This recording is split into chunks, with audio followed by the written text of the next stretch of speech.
Shalom saudara, puji Tuhan, selamat berjumpa kembali. Dan saya percaya dan berharap semuanya tentu dalam keadaan baik-baik saja. Amin saudara. Saudara, ya banyak orang mengalami saat ini dalam keadaan yang putus asa dan putus pengharapan. Kenapa saudara? Karena persoalan yang begitu banyak menumpuk satu dengan yang lainnya.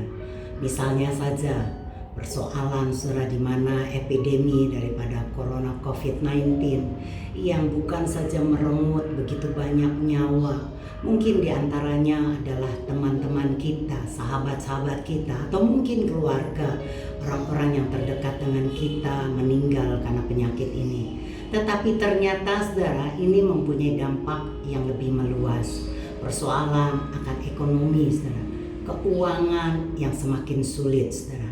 Sehingga saya melihat saudara, ada begitu banyak negara-negara yang mengumumkan dan mengatakan bahwa mereka sudah mengalami resesi ekonomi.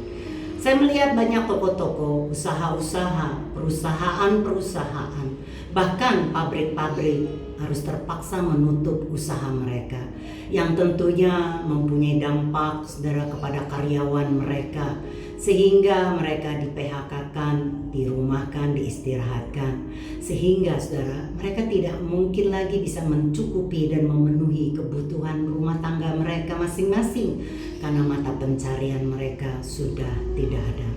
Belum lagi masalah persoalan anak-anak saudara yang sampai hari ini tidak bisa belajar di sekolah mereka masing-masing. Mereka harus belajar online di rumah mereka. Dan saudara, ada begitu banyak orang tua yang tertekan dan mengalami stres. Kenapa saudara? Saya percaya pada awalnya orang tua mengirimkan anak-anak mereka ke sekolah karena mereka mengetahui di sekolah itu ada guru-guru yang mempunyai kemampuan dan keahlian khusus untuk mengajar anak-anak mereka. Tapi apa yang terjadi saudara? Sekarang anak-anak mereka tidak bisa pergi ke sekolah dan terpaksa harus belajar di rumah dengan diajarkan oleh orang tua mereka masing-masing. Padahal banyak di antara orang tua ini tidak mempunyai kemampuan untuk mengajar saudara. Makanya ini menjadi persoalan tersendiri bagi banyak mami-mami, sehingga saudara gak heran mami-mami juga ikutan menjadi pusing dan tertekan saudara. Ada begitu banyak hal saudara yang membuat banyak orang saudara merasakan hidupnya putus asa dan tertekan dan putus harapan. Mereka bertanya, mau sampai kapan sih persoalan ini selesai? Mau sampai kapan kami harus mengalami seperti ini? Sampai kapan ya? Sehingga saudara, keputusasaan mereka, putus harapan, putus asa, yang menurut saya seharusnya saudara justru di tengah keadaan saat-saat seperti ini kita harus mempunyai pengharapan. Kenapa saudara? Sama seperti seekor ikan yang tidak bisa hidup tanpa air, seperti sebuah bohlam lampu yang tidak bisa menyala tanpa listrik, seperti sebuah mobil yang butuh dan sangat perlu akan bensin. Begitulah kita saudara. Di saat seperti ini kita butuh pengharapan. Banyak saya melihat orang-orang yang putus asa dan putus pengharapan akhirnya mengambil jalan pintas dengan bunuh diri. Kenapa saudara? Karena bagi mereka sudah tidak ada lagi harapan. Tapi kabar baik untuk Anda dan saya hari ini, kita yang di dalam Kristus Yesus masih punya harapan. Saudara, seorang tokoh yang luar biasa yang tercatat dalam Alkitab. Dia punya karakter yang keras saudara, tak bisa terbantahkan. Dan saudara, karena dia adalah seorang nelayan yang kasar, sehingga saudara kadangkala saudara emosinya meledak-ledak. Ucapannya seringkali saudara mungkin menyakitkan banyak orang karena terlalu belak-belakan atau berterus terang. Saudara, iya, siapa dia saudara? Dia adalah seorang pemimpin yang kadangkala menjadi jubir bagi teman-temannya. Walaupun mungkin saudara teman-temannya tidak pernah mengangkat secara resmi dia menjadi juru bicara, tetapi gaya kepemimpinannya saudara yang selalu ingin menjadi terdepan dan terdahulu membuat dia menjadi pemimpin yang tak terbantahkan. Saudara, dialah saudara yang satu-satunya di antara murid-murid yang bisa berjalan di atas air. Dialah saudara yang juga mempunyai saudara pewahyuan bahwa Yesus adalah Mesias. Siapa dia saudara? Ya betul, dia adalah Petrus. Petrus yang luar biasa saudara, yang tercatat menjadi rasul yang ajaib saudara, yang pergi menginjil begitu banyak dan menjadi saksi bagi banyak orang saudara. Adalah seorang pemimpin yang tak pernah mau mengalah saudara. Tetapi saudara, Petrus jugalah yang mendapatkan saudara, melihat gurunya di atas gunung bersama dengan dua sahabatnya. Saudara, murid ini memang spesial saudara, menjadi terkemuka karena karakter dan sifatnya yang saudara luar biasa. Dia adalah orang yang setia. Dia punya komitmen kuat untuk mengiring gurunya saudara. Sehingga dia berkata apapun yang terjadi atas gurunya, dia akan tetap mengikuti dan mengabdikan diri kepada gurunya, yaitu Yesus Kristus. Tapi apa yang terjadi saudara? Yesus di dalam saudara dikatakan di dalam Lukas pasal 22 ayat yang ke-31 katakan, Simon, Simon, lihat iblis telah menuntut untuk menampi kamu seperti gandum. Tapi aku telah berdoa untuk engkau supaya imanmu jangan gugur. Dan engkau jikalau sudah insaf, kuatkanlah saudara-saudaramu. Apa jawab Petrus saudara? Dia berkata, Tuhan, aku bersedia masuk penjara dan mati bersama-sama dengan engkau. Tapi Yesus berkata, aku berkata kepadamu Petrus, hari ini ayam tidak akan berkokok sebelum engkau 3 kali menyangkal bahwa engkau mengenal aku. Petrus saudara mempunyai kepercayaan diri yang kuat. Dia percaya bahwa saudara dia tidak mungkin akan mengkhianati gurunya. Dia percaya pede banget saudara kalau dia adalah murid yang akan komitmen dan mengabdikan kepada gurunya saudara, dan tak akan pernah meninggalkan guru apalagi mengkhianatinya. Tapi apa yang terjadi saudara, kita sudah tahu kisahnya. Ternyata pada waktu seorang hamba perempuan, di waktu Yesus sedang diadili, perempuan ini berkata, engkau ini pasti pengikutnya. Engkau ini pasti itu kenal akan Yesus. Dan apa jawab Petrus? Dia menyangkali kalau dia mengenal akan Yesus. Saudara, bukan 1 kali dia menyangkal, tapi persis seperti gurunya berkata, 3 kali dia menyangkali Yesus. Bukan saja menyangkali, tetapi dia bersumpah dan mengutuk kalau dia tidak pernah mengenal Yesus. Kemana keberanian Petrus? Kemana saudara komitmennya saudara? Kemana Petrus yang gagah dan perkasa? Kemana saudara? Ternyata dia gagal di dalam mengiringi gurunya. Saudara, dan saya percaya hari itu saudara Petrus mengalami kesedihan yang luar biasa. Karena Lukas pasal 22 ayat 61 sampai ayat yang ke-62 berkata begini saudara. Lalu berpalinglah Tuhan memandang Petrus, maka teringatlah Petrus bahwa Tuhan telah berkata kepadanya, sebelum ayam berkokok pada hari ini, engkau telah 3 kali menyangkal aku. Lalu Petrus pergi keluar dan menangis dengan sedihnya. Petrus seorang pemimpin yang terdepan, yang tidak pernah saudara diragukan kesetiaannya. Tapi hari itu kemana keberaniannya? Tidak lagi menjadi setia. Tidak lagi saudara mengiringi gurunya saudara.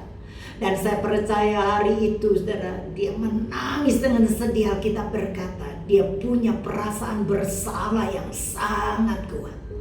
Dan setiap kali dia tidur memejamkan matanya, saudara pasti terbayang akan wajah gurunya. Terngiang kan kata-kata komitmen dia bahwa dia akan setia. Saudara, tak cukup kata-kata untuk melukiskan betapa terpuruknya Petrus saat itu.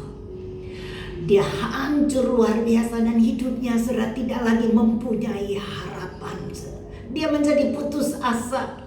Karena apalagi dia mengetahui gurunya mati tersalibkan, saudara. Dan saya tahu saudara, itu paku yang terhujam saudara, seperti dihujamkan ke dada dia, dan dia merasakan sakit yang luar biasa. Kematian gurunya membuat dia merasa bersalah. Tapi saudara, apa yang terjadi? Gurunya tidak mati selamanya. Yesus tidak dikubur untuk selama-lamanya, saudara. Yesus adalah Tuhan yang dahsyat. Dia bangkit pada hari yang ketiga. Saudara, kebangkitan Kristus Yesus yang spektakuler, yang ajaib, yang saya percaya membawa dampak yang besar. Tetapi saudara, bukan cuma itu bagi Petrus. Coba kita lihat saudara, di dalam Markus pasal 16 ayat 7 mengatakan begini saudara. Tetapi sekarang pergilah, katakanlah kepada murid-muridnya dan kepada Petrus. Yesus berkata, kabarkan kebangkitanku kepada murid-murid, dan secara khusus, secara spesial dia menyebutkan sebuah nama, yaitu Petrus.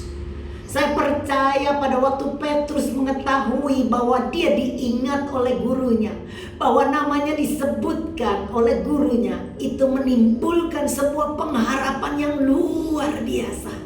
Seorang yang putus asa, seorang yang putus pengharapan, tiba-tiba mendapatkan saudara sebuah pengharapan yang membangkitkan semangat hidupnya lagi.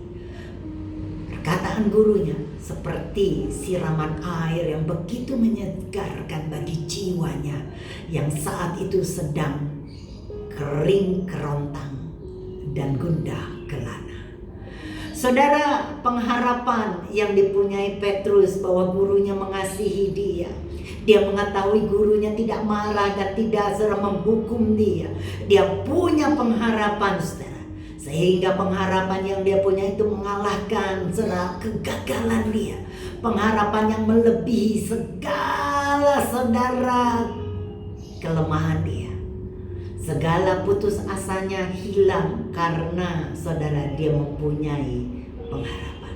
Pengharapan yang jauh melampaui segala penderitaan. Pengharapan yang jauh melampaui kepahitan, rasa bersalah, rasa kegagalan atau rasa malu.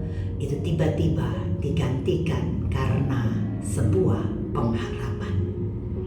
Saudara, mungkin hari ini Anda sedang mengalami suatu kegelapan yang begitu pekat. Rasanya hidup saudara, kegelapan bukan semakin menipis, tetapi justru semakin kelam dan gelap gulita.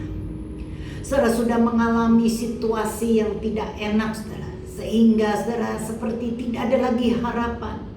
Kenapa saudara? Karena di depan Anda tidak ada lagi jalan. Itu buntu saudara. Anda juga tidak bisa menoleh ke belakang karena di belakang pun tidak ada jalan. Anda juga tidak bisa saudara menoleh ke kanan atau ke kiri karena semuanya tidak bisa membantu Anda. Tidak ada lagi sahabat, tidak ada lagi kawan yang bisa Anda andalkan. Termasuk mungkin Anda juga tidak bisa mengharapkan akan keluarga Anda untuk membantu Anda. Anda terpenjara di dalam kesendirian dan rasa putus asa yang begitu kuat, saudara. Dan saudara, apa yang terjadi? Sama seperti Petrus, hari ini Anda dan saya sangat membutuhkan pengharapan. 1 Korintus 13 ayat 13 mengatakan ada 3 hal yang harus kita punyai, saudara. Iman, pengharapan, dan kasih. Selain iman dan kasih, pengharapan juga harus kita punyai. Dan saudara, saya mau katakan pengharapan di dalam Kristus Yesus tidak pernah mengecewakan. Roma saudara pasal yang kelima ayat yang kelima dikatakan pengharapan tidak mengecewakan. Karena kasih Tuhan telah dicurahkan kepada kita. Saudara, kasih Tuhan telah, bukan akan, tapi telah, sudah dicurahkan kepada kita. Dan kita masih dan bisa punya pengharapan. Kenapa? Karena Roma 5 ayat 1 katakan, sebab itu kita yang dibenarkan karena iman, kita hidup dalam damai sejahtera dengan Tuhan oleh karena Tuhan kita Yesus Kristus. Kita saudara dibenarkan sehingga kita masih dan bisa punya pengharapan, dan pengharapan itu tidak mengecewakan. Kenapa saudara? Karena kita sudah dibenarkan oleh iman. Anda dan saya dibenarkan bukan perbuatan kita, bukan usaha kita, bukan kerja keras kita, tetapi Anda dan saya dibenarkan oleh iman saudara. Haleluya. Maka saudara, karena itulah kita boleh hidup dengan damai sejahtera dengan Bapa karena Yesus Kristus. Bayangkan saudara, dulu kita adalah musuhnya Tuhan. Dulu Anda dan saya adalah seterunya Tuhan. Dan saudara, apabila kita menjadi seterunya Tuhan, apabila Tuhan menjadi musuhnya kita, siapa Anda dan saya? Apakah kita lebih besar daripada Tuhan? Sehingga saudara, pada waktu Tuhan menutup jalan, maka kita tidak akan pernah bisa membuka jalan apa yang sudah ditutup Tuhan. Tapi puji Tuhan, haleluya, kita bukan lagi jadi musuh Tuhan hari ini. Kita bukan seterunya Tuhan, tapi Anda dan saya saudara adalah anak-anaknya yang telah dibenarkan oleh iman, dan karena itu kita bisa hidup dalam damai sejahtera. Amin saudara. Maka kita bisa punya pengharapan, dan kita percaya pengharapan di dalam Kristus tidak akan mengecewakan. Efesus 2 ayat 12 mengatakan begini saudara, bahwa waktu itu kamu tanpa Kristus dan tanpa harapan. Dulu kita saudara tanpa Kristus dan tanpa harapan, dan tanpa Tuhan di dalam dunia. Ayat 13 yang mengatakan, tapi sekarang dalam Kristus kamu yang dulu jauh sekarang menjadi dekat. Saudara bisa bayangkan hidup tanpa Kristus? Saudara bisa hidup tanpa harapan? Saya percaya tidak akan pernah mungkin kita bisa hidup tanpa Yesus dan tanpa harapan. Kenapa saudara? Karena dengan pengharapanlah semangat yang patah saudara bisa dihidupkan kembali dengan harapan. Apabila Anda sedang saudara mengalami sakit penyakit yang terus-menerus menggerogoti tubuh, maka pengharapan itulah yang menolong kita untuk bertahan mengatasi rasa sakit itu. Kita punya pengharapan satu kali kita akan sembuh, maka pengharapan itulah yang membuat kita bisa bertahan di dalam penyakit kita. Amin saudara. Pengharapan itulah yang membuat orang saudara pada waktu dia merasa ditinggalkan, dikhianati, pengharapan itulah yang membuat dia saudara tetap bisa menjalani hidupnya, karena dia tahu saudara, dia berharap Yesus Bapa itu ada di dalam dia dan tidak pernah meninggalkan dia sendirian. Pada waktu kita mengalami ketakutan, kita tahu dialah yang kontrol dan kendalikan semua situasi, sehingga pengharapan kita satu waktu semuanya akan menjadi baik, dan ketakutan kita bisa lenyap tanpa kita sadari begitu saja. Pengharapan itulah yang membuat kita saudara pada waktu kita ditinggal oleh orang-orang kekasih kita pulang ke rumah Bapa, pengharapan bahwa kita akan berjumpa dengan mereka satu waktu di dalam surga, membuat kita tetap bisa menjalani hidup ini saudara. Pengharapan itulah yang membuat kita pada waktu kita berjalan di dalam terowongan kesengsaraan, pengharapan itulah yang membuat kita bisa melihat ada saudara di ujung terowongan kesengsaraan kita ada cahaya, ada terang saudara, yang membuat kita bisa menjalani terowongan kesengsaraan kita, karena kita punya pengharapan di ujung sana pasti ada cahaya. Saudara, pengharapan itulah saudara yang membuat pasangan-pasangan di dalam pernikahan bertahan dan tidak mengambil jalan bercerai. Walaupun mungkin dalam pernikahan mereka mengalami begitu banyak penderitaan, mereka ada di dalam lembah kekelaman karena mungkin pasangan mereka sedang berkhianat, pasangan mereka tidak setia, mereka lagi mempunyai konflik terhadap pasangan hidup mereka. Tetapi harapan satu waktu pasangan mereka akan berubah, pasangan mereka menjadi baik, pasangan mereka menjadi setia. Harapan itulah yang membuat mereka bertahan dalam pernikahan mereka sehingga tidak berujung kepada perceraian. Pengharapan itulah yang membuat begitu banyak orang bertahan di dalam penderitaan. Saudara, pengharapan itulah yang saya punyai pada waktu saya mengalami penderitaan dan putus asa yang tak berhenti. Putus asa yang berkepanjangan membuat saya bukan lagi stres tapi depresi. Saya tidak tahu lagi harus membuat dan mengambil jalan apa, saudara, karena saya mengalami putus harapan. Saudara, saya ingat pada waktu dulu, saudara, saya sudah begitu mengalami putus harapan karena saya tidak lagi punya jalan. Saya tidak tahu lagi mau cari pertolongan kepada siapa. Saya putus asa. Tetapi saya syukur saya ditemukan oleh kasihnya Bapa. Kasihnya lah yang membuat saya bisa bertahan sehingga saya boleh ada sampai hari ini. Bukan karena kekuatan saya, tetapi karena kasihnya yang membuat saya tetap bisa bertahan. Saya tidak tahu dalam kehidupan Anda yang Anda alami saat ini. Tetapi kalau Anda berada di dalam ujung kegelapan, kalau Anda berada dalam kegelapan yang pekat, kalau Anda dalam keadaan yang putus asa, Anda, saudara, mungkin dalam keadaan sakit karena penyakit Anda dikatakan tidak ada lagi obatnya. Kalau perkawinan Anda di dalam ujung tanduk, saudara, saya mau katakan jangan putus asa. Masih ada pengharapan di dalam Kristus Yesus, saudara.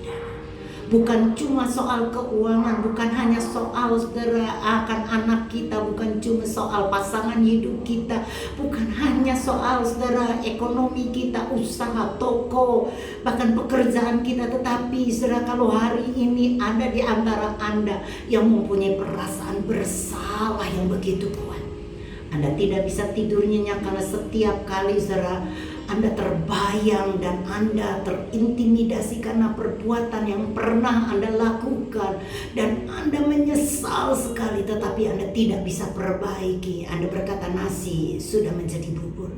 Hari ini saya mau katakan masih ada harapan. Siapa bilang kau sudah rusak? Siapa bilang engkau manusia bejat? Siapa bilang tidak ada lagi harapan bagimu karena engkau adalah orang yang gagal, karena engkau adalah orang yang terus mengalami dan terus mengalami kekecewaan? Saudara, hari ini dengar, Bapamu mengasihimu. Dia mencintaimu tanpa syarat dan tanpa batas. Untuk itu, saya mau berkata kepada kita semua, punyailah harapan. Tetaplah berdoa, tetaplah beriman, tetaplah berharap. Karena pengharapan kita tidak akan pernah mengecewakan. Amin, saudara. Saya berdoa, biarlah hari ini kita boleh dikuatkan dan diteguhkan oleh firman-Nya, membuat kita menjadi orang-orang yang akan bisa bertahan mengatasi semua persoalan kita. Amin, saudara. Shalom bagi Anda, shalom bagi kita semua, shalom bagi Indonesia. Haleluya.